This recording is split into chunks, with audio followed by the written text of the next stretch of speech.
تو کہنے لگا ساری زندگی تو مارنے کاٹنے میں گزار دی، سارے حکیموں کو جمع کیا، تب بتاؤ میری عمر کیسے بڑھ جائے؟ تو کہنے لگے کہ عمر کیسے بڑھ جائے اس کا علم تو ہمارے پاس نہیں ہے، البتہ جتنی بچی ہے وہ کتنی اچھے سے گزر جائے اس کا علم ہمارے پاس ہے۔ تو زندہ کر دینے کا علم اللہ نے کسی انسان کو نہیں دیا، اللہ زندہ کر دینے کا علم خود جانتے ہیں، اور زندہ کر دینے کا علم یعنی دنیا کی سب سے طاقتور چیز جو ہے وہ علم ہے۔ تو اللہ کا علم ہی ایسا ہے، اس وجہ سے اللہ کافی ہے۔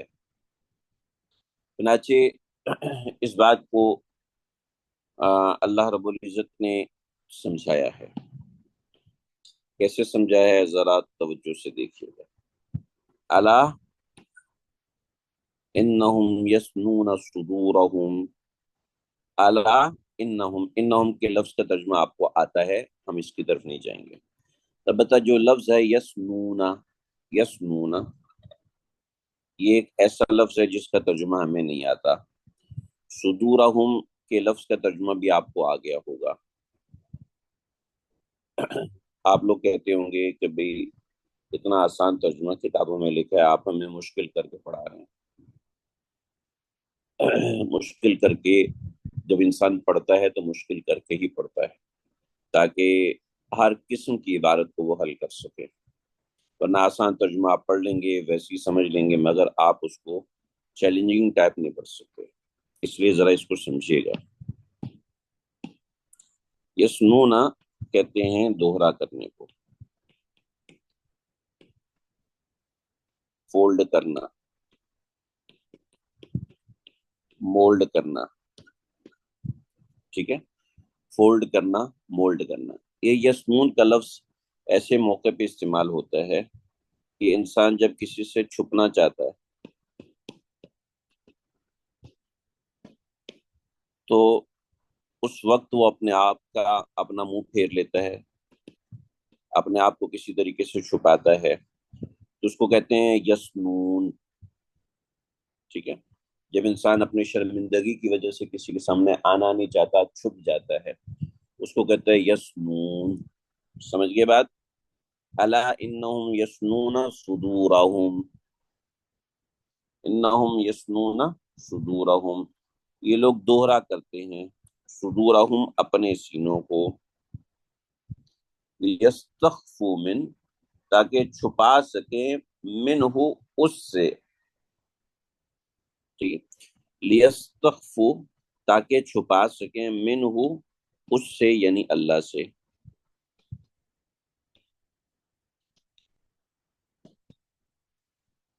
اب ایک بات خود ہی سمجھ میں آ رہی ہے، الا انہم یسنون صدورہم لیستخفوا من تاکہ اس سے کیا چھپا سکیں؟ اپنی باتیں۔ اپنی باتیں کا لفظ پورے ترجمے میں نہیں آیا، مگر صدور کے اندر کوئی ایسی بات ہوتی ہے، صدور یعنی دل میں کوئی بات ہوتی ہے، ٹھیک ہے، ایسے نہیں کہ دل کے اندر کوئی مکان ہوتا ہے جس کو چھپا رہے ہوتے ہیں، دل میں کوئی چہرہ ہوتا ہے اس کو چھپا رہے ہوتے ہیں، تو کچھ obvious ورڈ ہوتے ہیں جو کہ کسی دوسری زبان کے اندر جانے سے انسان کو خود ہی سمجھ میں آتے ہیں، یعنی اپنی زبان میں تو انسان کو سمجھنے سمجھانے کی ضرورت نہیں ہوتی، وہ انڈرسٹوڈ ہوتے ہیں، مگر دوسری زبان کے اندر اس کو ایڈجسٹ کرنا ہوتا ہے۔ الا انہم یسنون صدورہم لیستخفوا من تاکہ وہ چھپا سکے اپنی باتیں، تو الا خبردار، انہم یسنون صدورہم وہ اپنے دوہرا کر لیتے ہیں اپنے سینوں کو، لیستخفوا من تاکہ چھپا سکیں اس سے اپنی باتیں۔ بات سمجھ رہے ہیں بھی؟ الا، الا کا ترجمہ ہم نے کیا پڑھا؟ خبردار، یہاں پر بھی خبردار، الا اور خبردار، حین یستغشون ثیابہم، اور خبردار، حین، حین جس وقت، حین جس وقت، اس وقت، اسی وقت، یہ سب ترجمے حین کے، ٹھیک ہے، ایٹ دا ٹائم،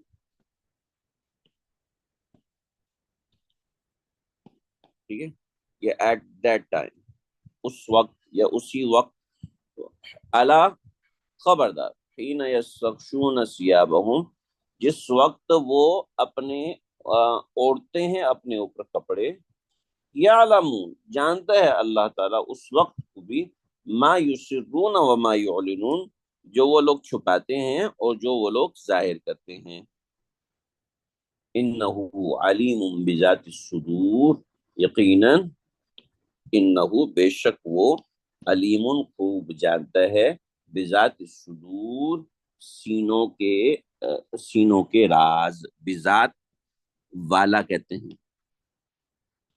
بذات صدور دل، یعنی سینوں والے کو جانتے ہیں، یعنی سینوں والے، یعنی سینے میں کیا چیز ہے، ایک راز ہوتی ہے، تو بذات صدور، جو سینوں کے راز ہیں اس کو جانتا ہے۔ بذات کے لفظ کا ترجمہ راز نہیں ہوتا، ٹھیک ہے، ذہن میں رکھیں، یہ بذات کا مطلب ہے والا، ٹھیک ہے، جیسے ہم درزی کہتے ہیں، درزی کون ہے، کپڑا سینے والا، دھوبی، کپڑا دھونے والا۔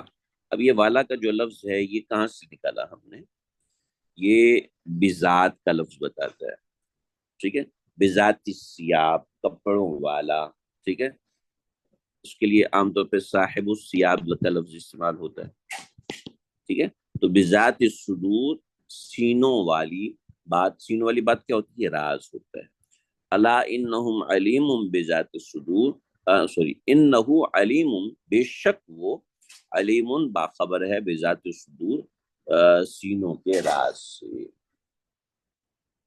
سینوں کے رازوں کو جاننے والا ہے۔ یہ ترجمہ واضح ہوا، کچھ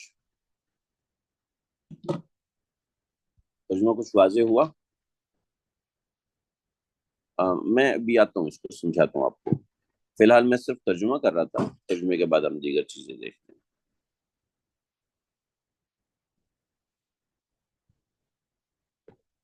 اب آئیے تھوڑا سا بامحاورہ ترجمہ کی طرف۔ بامحاورہ ترجمہ اس میں کیا ہوگا، چلا ابھی میں ذکر کرتا ہوں آپ کے سامنے۔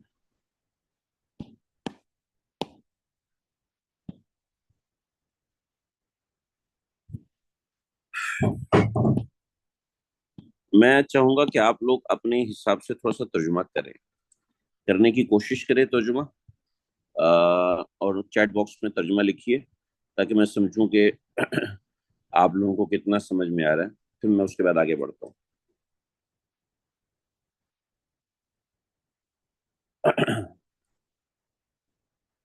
میں آپ لوگ کے پاس 2 منٹ ہے، میں ریکارڈنگ پوز کر رہا ہوں۔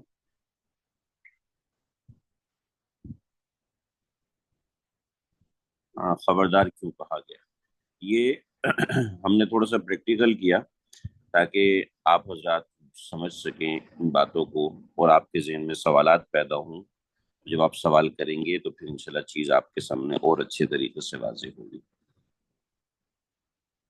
سینوں کے بھید کو جانتا ہے، ٹھیک ہے، یا اللہ یا اللہ۔ الا کا ترجمہ یہ خبردار کا کیوں لگایا وہ بھی میں بتاتا ہوں، ترجمہ سمجھیے، الا خبردار ہو جاؤ، انہم یسنون صدورہم، بے شک یہ لوگ، یسنون صدورہم، اپنے سینوں کو ٹیڑھا کرتے ہیں، تاکہ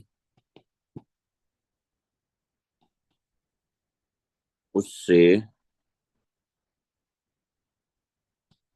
چھپا سکیں، یعنی اللہ سے چھپا سکیں اس کی باتیں، منہ اس سے باتیں،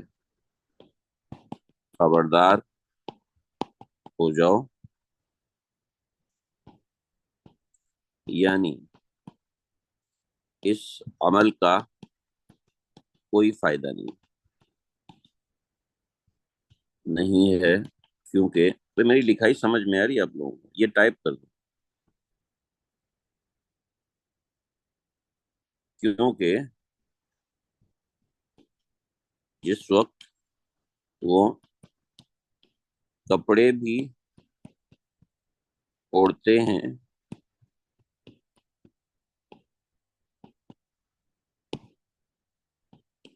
وہ جانتا ہے جو وہ چھپاتے اور ظاہر کرتے ہیں۔ سمجھ میں آ رہا ہے؟ کیونکہ بے شک اللہ خوب واقف ہے بذات صدور، دلوں کے رازوں سے۔ ٹھیک ہے جی، بے شک اللہ خوب واقف ہے دلوں کے رازوں سے۔ ٹھیک ہے جی، تو اس طریقے سے یہاں ترجمہ کیا جا رہا ہے۔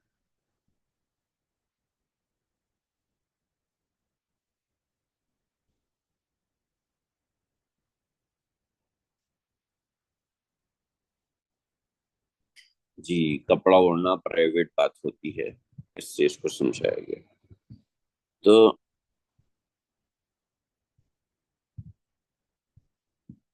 ہاں،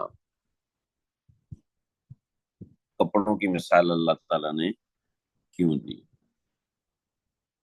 اوپر آپ کے سوال سے پہلے ہی ایک ہمارے ساتھی نے جو بات کی کہ کپڑے اوڑھنا انتہائی پرائیویٹ بات ہوتی ہے، جب اللہ تعالیٰ اس پرائیویٹ بات کو بھی بہت اچھے سے جانتے ہیں، تو تم سب کے سامنے صرف سینہ ٹیڑھا کر کے گزر جاؤ اور یہ سمجھو کہ تمہارے سینے میں جو بات ہے وہ ہمیں نظر نہیں آئے گی، تو یہ تمہاری بھول ہے اور بے وقوفی ہے۔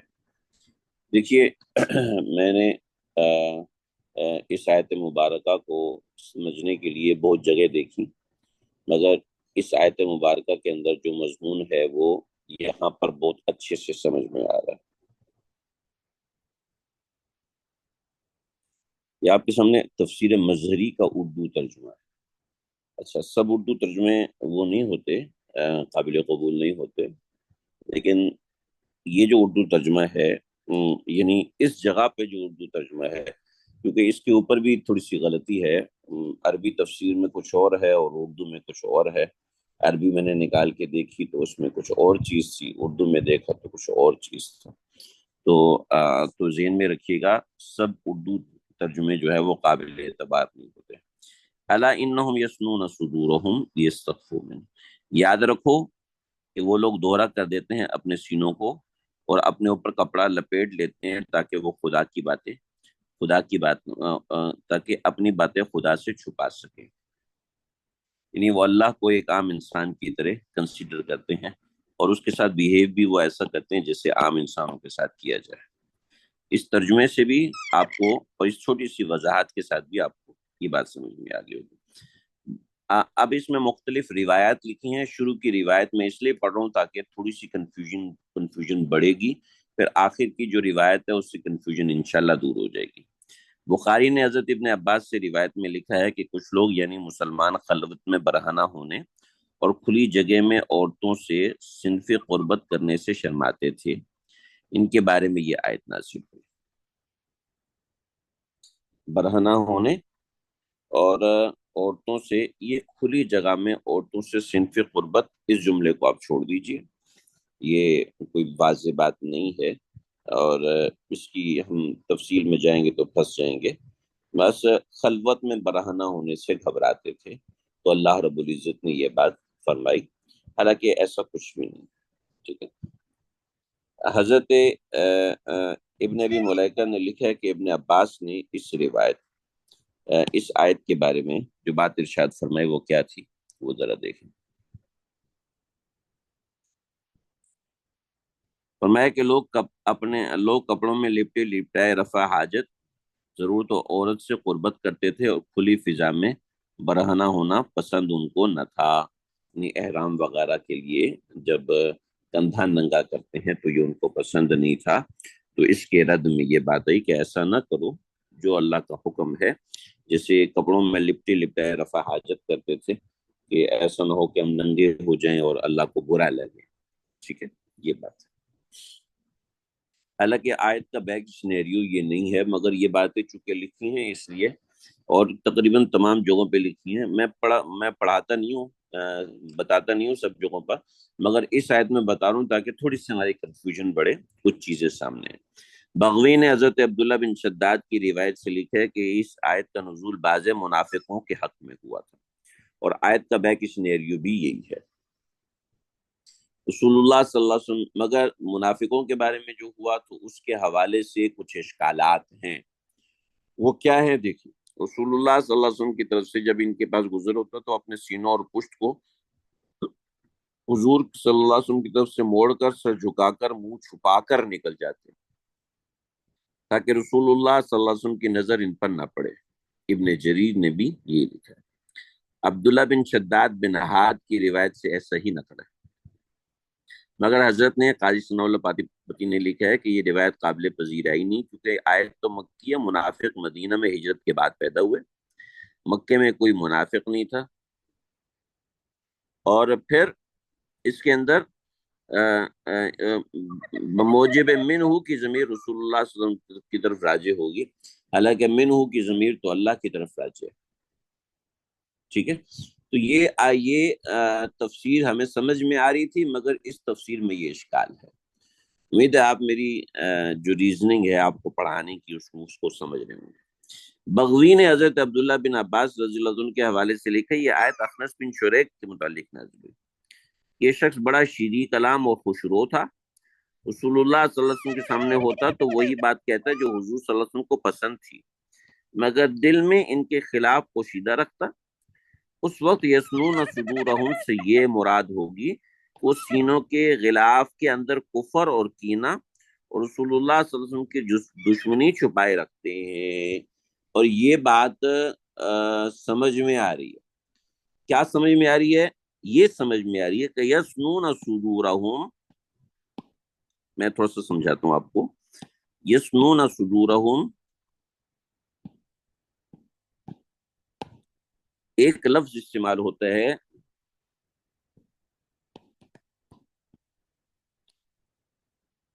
حقیقی معنی میں، اور ایک لفظ استعمال ہوتا ہے مجازی معنی میں، تھوڑا سا سمجھیے گا۔ حقیقی معنی، میں نے دریا کا پانی پیا، میں نے دریا سے پانی پیا، ٹھیک ہے، میں نے دریا سے پانی پیا۔ اب اس کا حقیقی معنی کیا ہے؟ اس کا حقیقی معنی یہ ہے کہ میں دریا میں منہ لگایا اور پانی پیا، اور مجازی معنی یہ ہے کہ دریا سے میں نے گلاس بھرا اور پیا۔ اب آپ کہیں گے یہ کیا ہے؟ اصل میں آپ حضرات کو تھوڑا سا تاریخ پڑھیں گے تو آج کل کلچر ہے چلو میں بھر کے پانی پینے کا، گلاس میں پانی پینے کا۔ پہلے زمانے میں یہ کلچر نہیں تھا، ہاتھ سے پانی پینا عیب سمجھتے تھے، بلکہ دریا سے براہ راست پانی پیتے تھے۔ ہمارے گاؤں میں ایسا مستقل رہا، اور مجھے اس سے بڑی لوگ جو ہے وہ دودھ کی دھاریں منہ میں ڈلواتے تھے اور دھاروں سے دودھ پیتے تھے، یعنی تھن گائے کے نیچے بیٹھ جاتے اور تھن سے جو دھاریں نکلتی اس کو ڈائریکٹ پیتے تھے۔ وہ کپ میں یا پیالے میں ڈال کے پینے سے ان کو برا لگتا تھا، اور مجھے دھاروں سے پینے میں اتنی الجھن ہوتی تھی، اسمیل آ رہی ہے، ایسا ہو رہا ہے، ویسا ہو رہا ہے، ہاتھ صاف نہیں ہے، ویسا تو آج تو وہ ٹرینڈ رہا ہی نہیں، آج تو گلاس بھر کے پینے کا ٹرینڈ رہا ہے، ٹھیک ہے۔ تو جو لفظ استعمال ہوا، میں نے دریا سے پانی پیا، تو اس کا حقیقی معنی یہ ہے کہ دریا سے منہ لگا کے پانی پیا، اور مجازی معنی یہ ہے کہ گلاس میں پانی بھرا اور پی لیا، وہ بھی دریا سے پیا، حالانکہ وہ تو گلاس سے پیا ہے، سمجھ رہے ہیں؟ وہ گلاس سے پیا۔ تو اب میں نے دریا سے پانی پیا،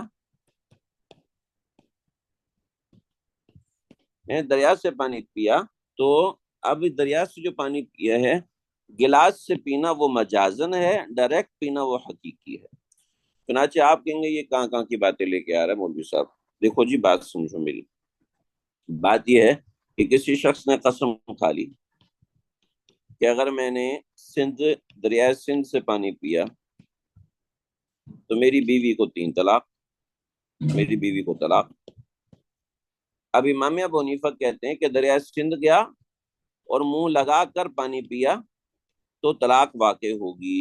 صاحبین کہتے ہیں نہیں، دریائے سندھ کا پانی گلاس میں بھر کے پی لیا تو بھی طلاق واقع ہو جائے گی۔ دریائے سندھ کا پانی آیا اور جناب نے گلاس میں بھر کے پی لیا، اب طلاق واقع ہو جائے گی، ٹھیک ہے۔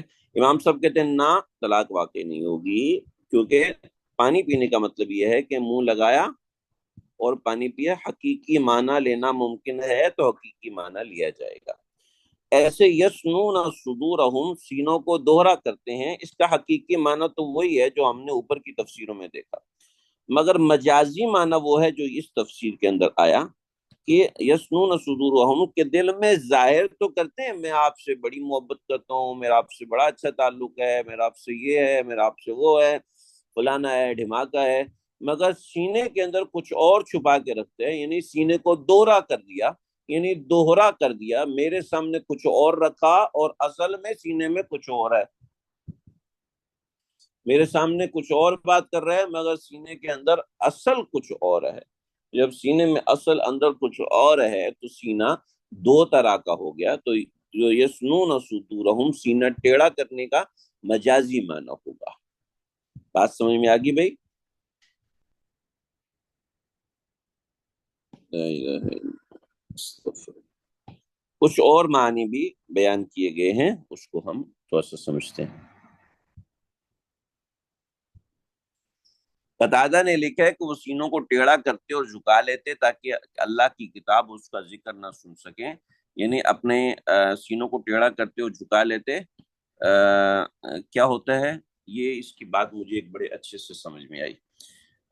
ہمارے بچپن میں کچھ ایسے ہمارے ساتھی تھے جو بڑے چڑیل قسم کے تھے، بڑے ضدی قسم کے تھے، تو یعنی ٹیچر سے ان کی بنتی نہیں تھی، تھے چھوٹے چھوٹے، ہم چوتھی پانچویں چھٹی کلاس میں ہوں گے، تو ٹیچر نے کچھ سمجھایا، وہ بیک بینچر تھے، تو ہاف ٹائم کے اندر کہنے لگے، جب ٹیچر نے بتایا نا تو میں نے کانوں میں انگلی ڈال کے کرنا شروع کر دی، مجھے بڑا مزہ آ رہا تھا، تو ٹیچر کی آوازیں مجھے شور کی طرح لگ رہی تھی، تو مجھے یہ تفسیر پڑھتے ہوئے وہ بات یاد آ گئی کہ یہ لوگ اس طرح کی، جب آپ کو کسی سے چڑ ہو جاتی ہے تو آپ اس کی بات سن تو رہے ہوتے ہو مگر دل ہی دل میں کچھ کر رہے ہوتے ہو، تو یہ ہے سینوں کو ٹیڑھا کرنا، یعنی دل کو ایسا بنا لینا کہ سامنے والی کی بات سمجھ میں رہے۔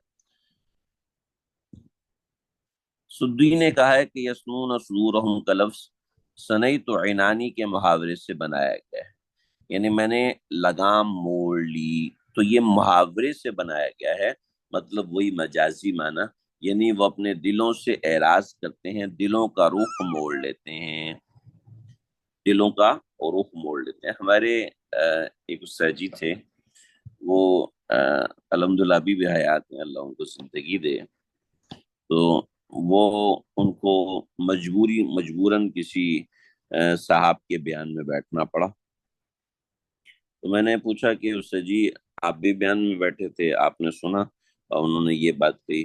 اچھا، میں نے سنا تو ہے، سنا تو ہوگا لیکن مجھے پتا نہیں، کہا یہ کیسے، ابھی تو بیان ختم ہوا ہے؟ تو کہنے لگے نہیں، میں جب بیان میں بیٹھتا ہوں نا تو میں اپنے دل کے اندر ایک نئی کہانی چھیڑ لیتا ہوں اور اپنے آپ سے وہ باتیں کرنے لگتا ہوں، اور جو ایک دو مسئلے ہوتے ہیں اس کا ایک پلان بناتا ہوں کہ اس میں یہ کرنا ہے، یہ کرنا ہے، یہ کرنا ہے، میں آنکھیں تو اس طرف ہوتی ہیں مگر میں اپنے دل کے اندر اس مسئلے کو حل کر رہا ہوتا ہوں، اور کچھ چیزیں دیکھی ہوتی ہیں، تو دلوں کا رخ موڑ لینا اس طریقے سے ہوتا ہے۔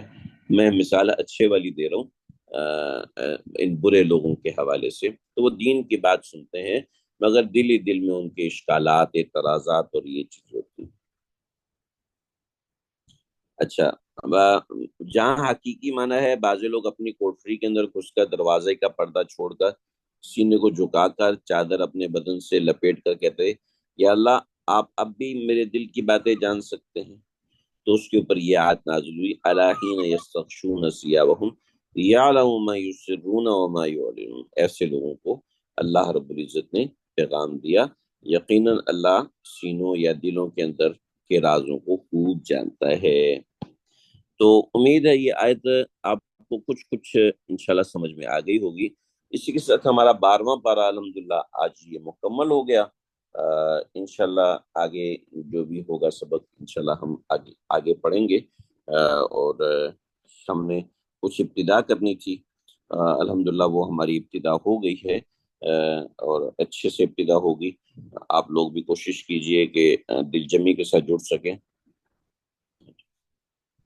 ہاں، منافقت کا بھی یہی مطلب ہے، جی ہاں، اس سے منافق لوگ مراد ہیں، یا اہل کفر مراد ہیں کہ اہل کفر جو تھے وہ اس نوعیت کی حرکتیں کیا کرتے تھے کہ جو ہے وہ دلوں کو اللہ کی طرف سے موڑ کر اور زبردستی جو ہے وہ ان چیزوں میں لگاتے تھے اور اللہ تعالیٰ کو چیلنج کرتے تھے۔ تو اس کا اللہ رب العزت نے جواب دیا کہ علم غیب کا حامل صرف اور صرف اللہ کی ذات ہے۔ تم چاہے کسی بھی طریقے سے ہو، چاہے کپڑے بدل رہے ہو، چاہے اپنے اوپر کپڑے ڈال کے بیٹھے ہوئے ہو، اللہ رب العزت تمہارے دل کے اور تمہارے راز کے درمیان کسی چیز کو حائل نہیں ہونے دیتے، بلکہ اللہ کو ہر چیز معلوم ہے۔ انہ علیم بذات الصدور، اللہ تعالیٰ دلوں کے رازوں کو جانتے ہیں۔ آج ہم نے صرف یہ ایک آیت نمبر 5 پڑھی ہے۔ انشاءاللہ آگے ہم انشاءاللہ اپنا سبق شروع کریں گے، جیسے ہماری ہفتہ وار ترتیب ہوا کرتی تھی، اس ہفتہ وار ترتیب کے حوالے سے انشاءاللہ ہم شروع کریں گے۔ اللہ تعالیٰ مجھے آپ ہم سب کو سمجھنے کی توفیق عطا فرمائے۔ کوئی سوال ہو ترجمے کے متعلق ہو، بات سمجھ میں نہ آ رہی ہو، تو آپ کو کر سکتے ہیں۔ 12 پارے الحمدللہ ہمارے آج میں